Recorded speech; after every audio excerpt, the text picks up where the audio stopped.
Hey, welcome to the Healthful Woman Podcast, the fastest growing podcast in women's health. Today's Monday, February 10th, 2025. Today and next week, I'm joined by Dr. Jessica Vernon. Dr. Vernon is an OBGYN and a mom and the author of a terrific book that is set to release in May of this year. The book is called Then Comes Baby, an honest conversation about birth, postpartum, and the complex transition to parenthood. I had a chance to read an advanced copy of the book, and I asked Dr. Vernon to come on the podcast to talk about her story and the book. It's really a great book for expecting parents, and I highly recommend it. It can be pre-ordered wherever you buy books. In today's podcast, we're going to talk about her background, how she became focused on maternal mental health, and why she decided to write a book. And then next week, we'll talk about the details of the book itself. Thanks for listening. See y'all next week. Welcome to today's episode of Healthful Woman, a podcast designed to explore topics in women's health at all stages of life. I'm your host, Dr. Nathan Fox, an OBGYN and maternal fetal medicine specialist practicing in New York City. At Healthful Woman, I speak with leaders in the field to help you learn more about women's health, pregnancy, and wellness. Dr. Jessica Vernon, thank you for coming in. Thank you for coming for the podcast. I'm glad you found us on the east side of Manhattan, not on the west side. That's always an interesting, where's my office located question.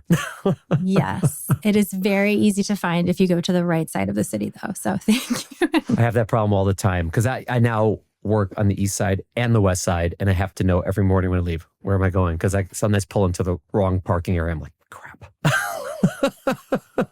It's Manhattan life. It's being on call and up and down and all over the place. So Amazing. I totally get it. So I know I said in the intro, but I'll say it again. You are obviously a doctor, you're an OBGYN, and you are the author of the terrific book that's going to be coming out in May called Then Comes Baby, an honest conversation about birth, postpartum, and the complex transition to parenthood. So you're now an author, huh? Yeah, it seems very surreal because it is all ambiguous and out there for a while. And then all of a sudden, it's like, here's the final drafts of your manuscript and it's going to be published. So Right. And we've never spoken of this before. We've never really met before. So, we've heard of each other, but never really met. So we're talking the first time. And I'm going to ask you, because I also recently was in the process of writing a book. How long did it take? Like, what was it? What was the process for you? It's been in my mind for many years that I wanted to write a book, and I didn't know what aspect of the whole pregnancy, postpartum journey I was going to focus on. With my work with perinatal mental health and my own experience, I knew I needed to involve some of that. But really, it started to come to life when I was pregnant with my second daughter. And that's when I put the book proposal together. So that was almost 3 years ago now. And I made it my deadline that I would have the book proposal ready to be sent out to agents by the time I gave birth. And I did that. Okay. And so then after my initial The birth of a proposal. Yes. After my initial, it was a good deadline to have. So if it doesn't happen now, who knows when it'll happen. And like, oh my God, I'm contracting. I got to send this in. Scheduled C-section. So luckily I didn't have to have contractions the second time around. But yeah, I got it in. I started talking to agents when she was a few months old. And then the whole process has been going on for the past couple of years. So it definitely is a lot more phases and steps than I ever knew. But I'm so happy it's finally coming out there. And I'm hoping it will be able to reach more people than I do in my day-to-day practice with patients. Yeah, that's awesome. I was, what you did is serious. Like you did this on your own. I sort of latched onto someone else who already knew what the hell they were doing. And so for me, it was like, it was a breeze because like, all right, you tell me what to do and when I have to get something to you and we're good. But that's amazing to really just come up with an idea and do it. I mean, congratulations. It's a big accomplishment. So it was not fully on my own though. I did have book coaches and proposal coaches and people who know the language and the etiquette and how to write things and how to submit them. So I did not do it without help. I definitely you would help, but you had help. All right. Thank you. It's like birth itself. You have some help, but you're doing it. Yeah. Exactly. So let's start with a little bit about you, because I don't know how many of my listeners know you already. So who are you? I am an OBGYN. I am a mom of 2 little girls. I have been in Manhattan practicing for the past decade. Mm-hmm. I love being in the city. I love the diversity of patients I see here. And when I got pregnant with my first daughter, things went very smoothly. And I had a great experience throughout my pregnancy. The birth and postpartum was a lot of shock and inability to digest that there was so much of that process that I just was unaware of myself. And I ended up with postpartum anxiety, depression, and OCD for almost 2 years before I even realized what was going on and got the help I needed, which kind of coincided to when the COVID pandemic was shutting down Manhattan. And so that stress, along with being a doctor in the hospital and worrying about my baby at home, it just became overwhelming. I was like, there's something going on and there's something that I need to fix. And I didn't quite know what it was. But once I got the help I needed for myself, and that was a long process, a lot of different layers of support, then I realized how much being a doctor, being an OBGYN had not prepared me for that, and caring for all the patients I cared for. I wasn't asking them the right questions. I wasn't getting all of the dialogue that I should have been getting from them to understand how they were going through all these experiences.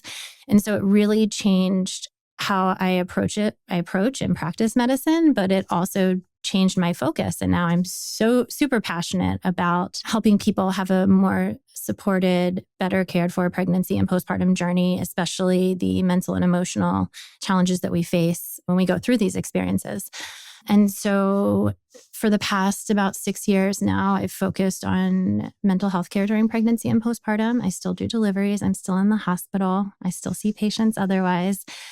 But I did work at the major academic center I was at before. And now I'm at ULA, which is a startup that is midwifery based with collaborative care with OBGYNs. And so there's a very holistic approach to the care provided. And I'm getting to build out mental health care there as well. And so I'm continuing the journey of being able to support more pregnant people and postpartum people during these difficult transitions in their life. Wow, there's so much there. I have so many questions. Oh my God, here we go. So you're practicing in New York. Did you grow up in New York? I didn't. I grew up in Maryland. Nice. Mm-hmm. All right. Yeah, I traveled down to Texas for a few brief years for medical school, came back to Maryland for residency, and then immediately transitioned to New York and have been working in multiple different types of environment in New York City for the past decade. And how far were you into your, I guess, practice of medicine after training when you had that experience of your first birth? I'm just trying to do the math, about like 4 or 5 years or something? Yeah, exactly. About 4 years. Right. And so I'm trying to get a sense for my listeners. So, because they're probably thinking, all right, so you're an OBGYN, you're doing this, you take care of patients, you have a baby yourself. What was it about your own experience with your mental health that was a surprise to you, so to speak? Was it that you could have it, meaning because you never thought it would happen to you? Or was it that you never knew what others went through? Or was it, because obviously you knew about it, you learned about it. It wasn't, it wasn't a mystery to you that it existed. But what part of it really was it that sort of hit you? And I think now we're at a different place where we're starting to have more conversations about mental health, especially post-pandemic in general and in pregnancy and postpartum. But really, my training only taught me to look out for people who were having suicidal ideations, who were so depressed they couldn't get out of bed in the morning. And we were really only asking those basic questions. We weren't routinely even screening everybody at that point. And so when I had severe anxiety, I had intrusive thoughts, I devolved into depression because I just thought it was never going to get better. I didn't understand that that was part of my pregnancy. I thought I was just a new mom who was very type A and trying to do everything. And I was really running myself in circles and not able to take a step back and see what was going on. And I didn't talk to people about it because I thought maybe I'm just really bad at this. Maybe I'm just not meant to be a mom. I felt like a failure in many ways. And I'd see other moms out on the streets with their kids. And I'm like, they seem to get out of the door fine and not worry about like the whole world collapsing if something goes wrong when they're out with their kid. And so I just really didn't have the right context. I When I saw patients postpartum, I wasn't having those conversations. There was quick, like, how are you doing? It was a lot about the baby. Oh, there's the baby. How are they doing? You know, it was more focused on that aspect and the physical recovery than like, how is this transition to parenthood going for you? Are there any struggles? What are you really feeling as you're going through this part of your life and this major pivotal transition? And so I had to kind of treat myself with the grace and compassion that I needed. And then I took that back to take care of other people. But it was just so much that I had never even known or heard about, that I didn't even know to relate it to, this is something that happens to people postpartum. And it's an extreme version of it. Yeah. It happens a lot. Yeah. Were you working at the time? Mm-hmm. Yeah. I mean, I think, so much also, I mean, our training, medical school is medical school, but then an OBGYN residency and practice is very, very tough. And it creates either maybe a true toughness or this idea that you have to be that way, that like nothing, you're never sick, you're always up early, nothing phases you, you got to like move on to the next thing. It's almost like military in a certain way, and really don't have that opportunity to think about yourself, and not in a good way, obviously, but that's it's a consequence of that kind of training, particularly something that's, like OB, like surgical, that just everything is just move. And you really don't get to reflect on yourself a lot, which makes it hard. And we're applauded for doing that, right? Sure. For being able to stay up for 24 hours and barely eat and barely stop to go to the bathroom and make sure we get everything done before we transition to the next person. And when you have a newborn, you can't do that. There's always more to do. It's never done. And trying to do it perfectly, there's no perfect with a baby. They're going to cry sometimes, and there's going to be things that there's no schedules that I ever found that really I could make my baby stick to. But yeah, it's a different sort of relearning how to function in life than we do during residency, for sure. Yeah. And then when you said your practice of medicine sort of pivoted and went to a stronger focus on maternal mental health, what does that mean practically for what you were doing day to day? Did you start doing more like counseling, or you do more screening, or just that you had a greater awareness of it? Like, what did that do to your day-to-day practice? Yeah, it started with more counseling and screening, and really just sitting with people, whether they had experienced a loss, they were having struggles during their pregnancy or postpartum, and really just asking how they're feeling and creating space for them to respond and feel supported and not judged. And people started opening up. But then I realized when they were sharing with me, and I'd go to like look for resources for people to send them to, for good therapists, for psychiatrists who take insurance, there was really not that much. And even those people that were out there, especially people who had a focus in this area, they might have a wait list of months. And when you have someone who's postpartum, who's really struggling, it's just way too long to wait with an infant. And so I went to the reproductive psychiatrists, who are specialists in this area, at the hospital I was at the time. And I started doing trainings to learn how to medically manage uncomplicated patients who just had anxiety and depression without any other things that they really needed a psychiatrist for, like bipolar, schizophrenia, any other things that were really serious. And I learned between my colleagues and doing trainings how to talk to patients and counsel them and initiate medication and titrate it or increase it appropriately in pregnancy and postpartum, and knew who I needed to escalate to the psychiatrist. So it was really like giving people a space to get a level of care they needed right with their primary care provider, which we can do if we have the comfort and knowledge to do it. And then I also had the hospital I was working at get an in-house therapist who was in our OB office. And so we had someone to refer. They didn't have to go out and get a therapist. She took their insurance. And it also normalized the situation by being like, this happens all the time. Yeah. We have someone right here who's ready to, who's very busy, who's here to care for you, and I can care for you. And we can talk about these things in a way that isn't scary or stigmatized or makes you feel like a bad parent. So that was kind of how everything evolved on that level. And then I also worked through a grant and through the National Curriculum of Reproductive Psych, which trains psychiatry residents on how to counsel and treat patients in pregnancy and postpartum, working with these places to help create curriculum for OBGYN trainees so that they can learn how to do this as part of their training and not feel like they have people who are suffering in their practice and they have nowhere to send them. Wow, that's a lot. You're doing, that's really amazing. I mean, it's awesome. I mean, this is what we need, obviously. And all the more so the things you're talking about for people who practice in areas that don't have, doctors and psychiatrists. I mean, here you can't throw a rock without hitting one in the head. Yes. I mean, we're everywhere in New York City, and It's still hard to get care. It is. Imagine in a place that has fewer resources, whether it's financial, whether it's just the number of people, the number of providers. And so I guess training and empowering the OBGYNs who go out into the community to do this themselves rather than relying on a psychiatrist for everybody, right? So maybe it's 10% or 20% who need that referral, but the rest, you can counsel them, you can start an SSRI and, follow them up in 2 weeks and do all those things. That's great. Good for you. Thank you.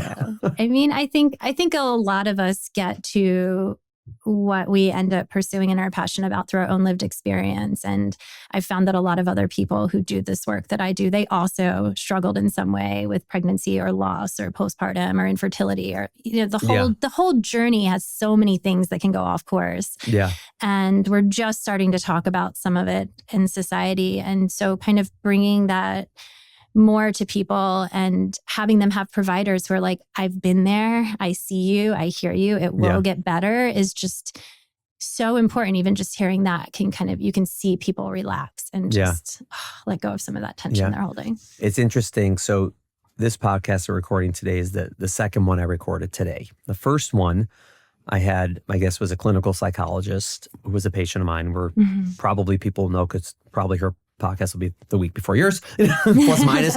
But what I was saying then, and which is so true, and I say it all the time on this podcast and to others in my life, that so I finished my training in OB and MFM, I guess now 16 and a half years ago, right? So in the past 16 and a half years from my end of my training till now, obviously I've continued to learn a ton, medicine, of OB, of all this stuff. The thing that I've learned the most and maybe it's because I knew the least at the time, was regarding mental health, was regarding psychology, regarding sort of emotions and experience, because that's something it's just not taught that much, unfortunately. And so much of it is also just experience, talking to people, listening to people, getting a sense of how different people process the same thing differently. And it's, some of it's knowledge, some of it's wisdom. But where I look to how much I think I understand now compared to then, it's night and day. I mean, I knew nothing, right, when I started. And I think that it's this black box that we don't cover, unfortunately. I agree we're doing better now than we did then. And, we continue to improve, but we got a ways to go. Yeah. The art of conversation is so important. And that's one of the biggest things that I always talk to medical students and residents about is it's not just what you're relaying to the patient, but how you're saying it.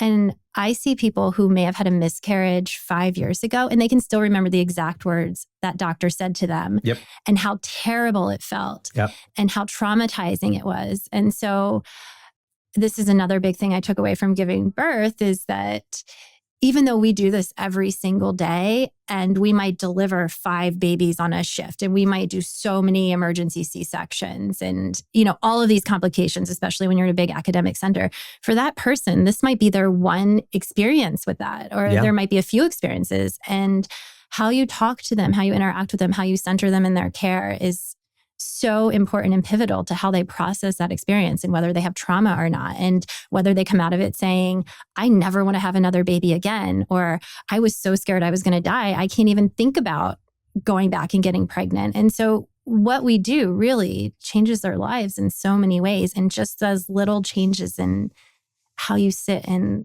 talk to someone and look at them in the eye and relay these very difficult conversations, so critical. 100%. When I speak to people, either in practice or in my own life or on the podcast, about their pregnancies, about their deliveries, about their births. Obviously, there's situations where, things end up going well at the end, like ultimately, healthy mom, healthy baby, whatever it is, or ultimately things didn't go well. And whether they report that they feel trauma from their birth is not necessarily correlated with the outcome, No. right? So many people who ultimately, they and their baby are fine, have horrible trauma from their birth, whereas others who had awful outcomes, they don't feel the trauma from the birth because it's not, obviously the outcome affects it, but it's not just the outcome, it's the experience going through it. And so, when I'm with, let's say, on the labor floor, I'm with a resident, with a student, and we're about to do an emergency C-section, right? So you got to do it. You got to do it quickly. People's lives are at the line here. Fine. But I always say, it's very different if you run in the room versus if you walk in the room. Or if you walk in the room and the first thing you do is you speak to the person and you say, here's what's going on, here's what we need to do. It's a lot different than if you run in the room and start grabbing somebody, right? Because one is traumatic and one's not traumatic. Or if someone has to get put to sleep and if all you do is beforehand, just hold their hand and say, we're going to take good care of you. It changes the entire experience, potentially, even though the outcome may be exactly the same. And that's not something you could put in a textbook. No. Unfortunately, you just have to learn it or live it or make a mistake and do it wrong and have someone tell you, you traumatized me. Oh, crap. Because no one wants to, obviously. No one means to do that. But you have to be told, hey, the way you did this was wrong. You got to do it better. And then you do it better. Hopefully, before we make a mistake, we can learn. Totally. We have to be so humble in being care providers. I think part of being in medical school and residency is you learn to have this feeling that you're supposed to have all the answers and you're supposed to know how to do things the right way. And then you get out there in the world and we're just human too. And often there's many nuances that could go any different way. And just having the conversations with the patients in a way that they feel centered and they feel heard and not judged, and speaking to them in a way that they understand, you're learning too. And, providing that culturally humble and person-centered care really goes so far in helping people feel seen and cared for in a way where they were part of the conversation and their voice matters. Is this sort of shift in your mentality that you talked about the reason why you moved to ULA? Or was it just sort of a coincidence? I'm assuming it's related. I know ULA. I love ULA. You guys are awesome. And, thank you. We have a terrific relationship with you guys, so I've only positive things to say. So I assume that's why you moved over there, but I guess I'll let you answer that. There were a lot of reasons. That it's definitely the culture and the holistic care approach is super important. I like to be able to make a difference, and I loved being in a big academic center for what it was. But when you're in a place that is looking to make change and introduce new things, and they can rapidly try new things and see what works and see what doesn't work, the idea of going to them and then saying, you like to do mental health? Come, start mental health at ULA. Let's do this. Let's build out other things that help our patients and help provide care in a better way for them and improves the quality of care was really exciting. But also, I've always loved working with midwives. I did my medical school in Texas, and I spent my third and fourth year actually on the border where midwives basically ran labor and delivery, and they called the OBs in when they needed operative delivery or a C-section. And so I learned the art of talking to patients, the art of labor and assessing the position of the baby and helping these people who didn't think they were ever going to push their baby out, be able to push their baby out, and then sit with them and see them newly empowered in this new space that they never could have imagined before. It was really important to me. And unfortunately, a lot of places in New York, you don't get that midwife OB collaborative care. So I was really excited to work with the midwives, and we have some really incredible midwives at ULA. Yes, you do. And what does it mean? What does it mean to be the director of clinical product? I like that. I like that title. Right. I want to understand it. As a clinician, we're like, what the heck does that what's mean? A clinical product? And products can be anything you're building, really. So in the sense of what I'm doing is I'm looking for places where we can improve care. And some of it is stuff that's brought to me from the business side or the clinicians. And a lot of it is involving tech and building things in a way, like for instance, now how we do blood pressure monitoring is patients log their blood pressures a couple of times a day in our portal. And we have certain flags that trigger, we get an alert if the patients reach a certain level. So we can reach out in real time and be like, hey, how are you feeling? What's going on? And this is decreasing fallout on people monitoring their blood pressure. If they don't log for a certain number of days, we get a trigger to say, hey, this patient's not checking her blood pressure. Right. You can run, but you can't hide. Right. And we got you. Exactly. And we did the same thing with mental health screenings. Yeah. If someone has a severe screener or they answer that they've had suicidal thoughts, I get a flag immediately. I can reach out to the patient same day, see what's really going on, how they're feeling, and make sure they get resources lined up in real time. So those are the sort of things. There's all different ways it can go, but it's really getting to use a more creative side of my brain and being like, these are things that we see all the time that either the patients aren't satisfied with, the clinicians aren't satisfied with, or that the business side wants us to make more streamlined and efficient. And we kind of integrate all of that feedback and create new systems to improve the care. And how long have you been there now? About 1.5 years. How's that been working out? It's good. It's good. It's a very different type of place, but it is really good. And I think just the people are so mission driven that I have never worked with a greater group of clinicians. And I've had a lot of amazing colleagues over the years, but I think like everybody at ULA has come there for the same reason. Yeah. And we really love it, all of us who are there. Yeah, it's really interesting. And I don't know what spawned my love of ULA. I'm not it's so fast because listen, I'm a fan, right? We're a high risk practice and you guys are basically like a midwifery practice, collaborative, and you would think that they'd be so different. But what I found in our earliest conversations with you guys is it's really the same mission, just for a different population, right? For people either who don't require high risk care or aren't seeking it or looking for something different. But that idea that, and again, it's not to dump on hospitals because it's hard to do these things in a hospital. There's bureaucracy, there's red tape, there's regulation. There's just stuff that you can't do efficiently in a hospital that you can if you're sort of quote unquote private in that sense. And so this is not to say anything bad about a hospital, but if you get a bunch of people together who run the place and have sort of the ability and authority to make positive change and are mission aligned, you can do some pretty cool things.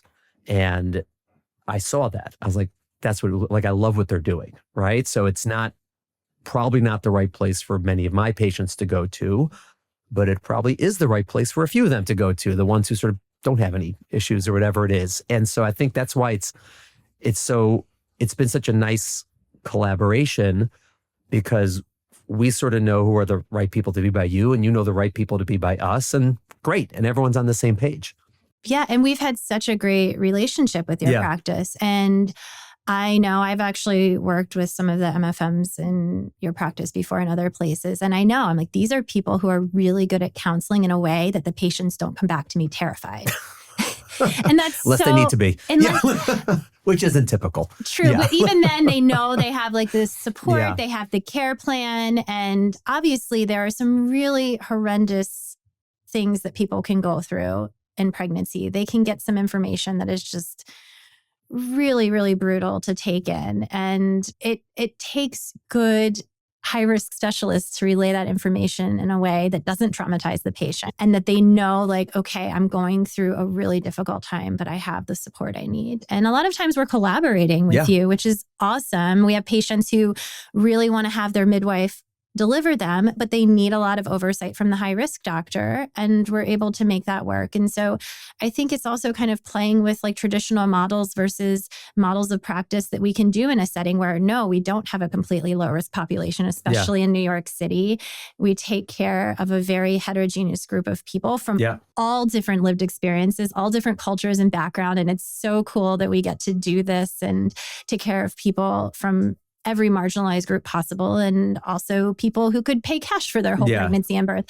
But we can do it in a collaborative way with your group, with the OBs and the midwives, and make sure everyone gets the quality of care and the level of care they need, but also gets the experience they deserve. Yeah, it's so interesting because it's sort of that idea that like a little bit of knowledge could be worse, and so it's, I find that because I spend so much time with like crazy problems, right? Really high risk situations, really complex, like that's what I do. It's what I love doing. And people like me, not just me, obviously, we don't freak people out about the things that aren't that, because we know they're not that, right? So, all right, you got something, it's probably going to be fine. Here's what we have to do. Here's why we're going to bring you back. Here's why we're going to do this and that. But it's probably fine because it's not this horrible thing. And so people walk out of there saying, all right, like, okay, like it's something, but it should be okay.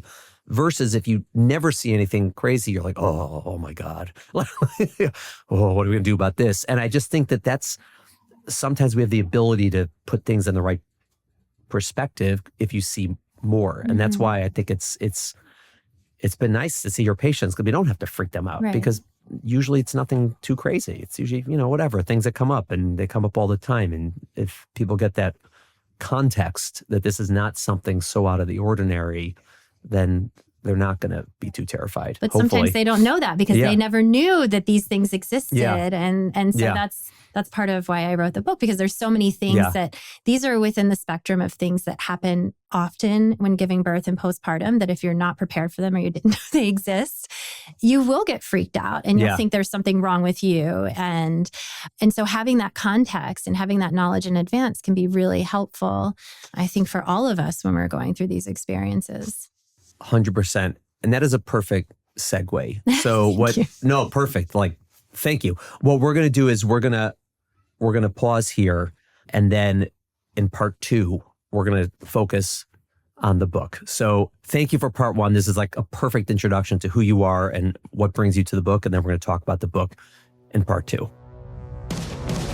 Thank you for listening to the Healthful Woman Podcast. To learn more about our podcast, please visit our website at www.healthfulwoman.com. That's HEALTHFULWOMAN.com. If you have any questions about this podcast or any other topic you would like us to address, please feel free to email us at hw@healthfulwoman.com. Have a great day.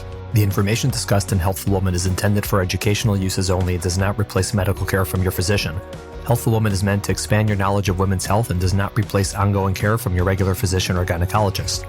We encourage you to speak with your doctor about specific diagnoses and treatment options for an effective treatment plan.